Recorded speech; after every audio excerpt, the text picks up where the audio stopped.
চহরায় সবাই একসাথে মিলে আমার মন বলে চল বাদর যাবে রে দাদা বাবার দরবারে আমি যাব মনে করে আমার যেতে দেয় না জয় জোরে দাদা তোমার দরবারে আমার মন বলে চল বাদর যাবে রে দাদার দরবারে দাদার পাক দরবারে দাদার পাক দরবারে ওরে জাতির ভেদা ভেদ নাই রে দাতা তোমার দরবারে আমার মন বলে চল বাদর যাবে রে দাতার দরবার। আলহামদুলিল্লাহ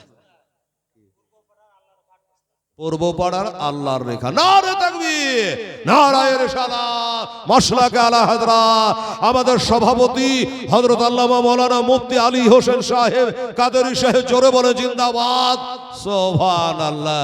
বললে যে সিমেন্ট দিলে আল্লাহ রাখা আর তাকবীর দিচ্ছে মুফতির নামে ব্যাপার ডাকে। আমি বলেছিলাম না যে মুফতি সাহেব যখন বলেছে তো হবে। জনাব মোহাম্মদ আল্লাহ রাখা সাহেব জোরে বলে জিন্দাবাদ। 8 বস্তা সিমেন্টের দাতা সুবহানাল্লাহ। হলো 150 হলো মুফতি সাহেবের কথাটা কায়েম হলো।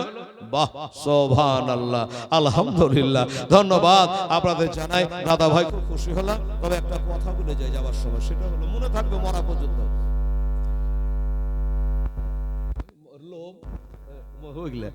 আচ্ছা তো বাবা একটা কথা কি বলছিলাম, ওই হ্যাঁ এই সিমেন্ট গালা যারা লেখাইলেন সালার থেকে দক্ষিণ পাড়া পূর্ব পাড়া মসজিদ পাড়া মহা পাড়া, এই যে পাড়া জোড়হাত করে একটা কথা বলবো দাদা, যারা লিখিয়েছেন যত তাড়াতাড়ি পারবেন দিয়ে দিয়েন, ঠিক আছে?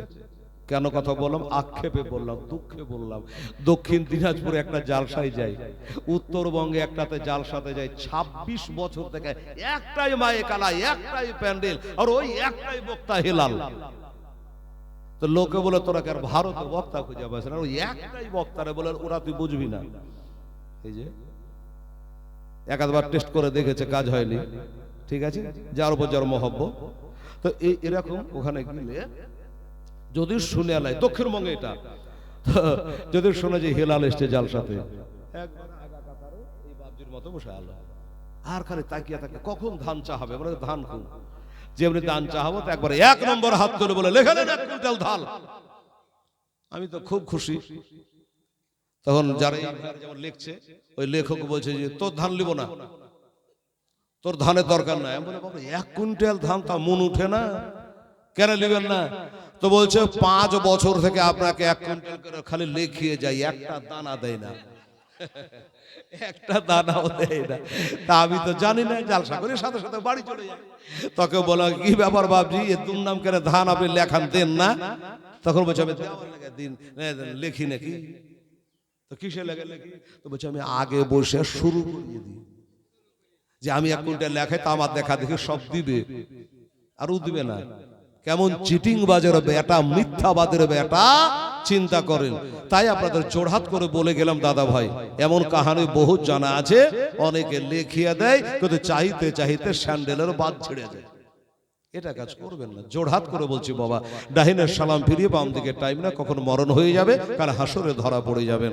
হ্যাঁ, তো যারা যারা আমার মা বোন সোনা সবাইকে বলছি, যারা লিখিয়েছেন, আমার ইমতাজুল ভাই বললো কালকে 4000 এখন 1000, উনি কাল করলেন না, এখন এনে দিয়ে দিলেন। দাঁতপুর, কোন দাঁতপুর গো? ও দৌলতাবাদ দাঁতপুর, ঠিক ঠিক ঠিক ঠিক, হ্যাঁ বিরামপুর, ঠিক ওইখান থেকে দাদা আমার 500 টাকা দান করে ধন্যবাদ আপনাদের জানাচ্ছি যে ভাই আমার দাদা তাহলে মতে সে বলেছিল পূর্ণ হয়ে গেল। আপনাদের দান আশা বসা প্রত্যেকটা জিনিস আল্লাহ তাআলা কবুল করে, আল্লাহ যেন জীবনের গুনাহ খাতকে মাফ করে দেয়, আমিন। ও আখিরি দাওয়ানা আলহামদুলিল্লাহি রাব্বিল আলামিন। একটু দোয়া দিয়ে দেন। আল্লাহুম্মা সাল্লি আলা সাইয়্যিদিনা হাবিবানা মাওলানা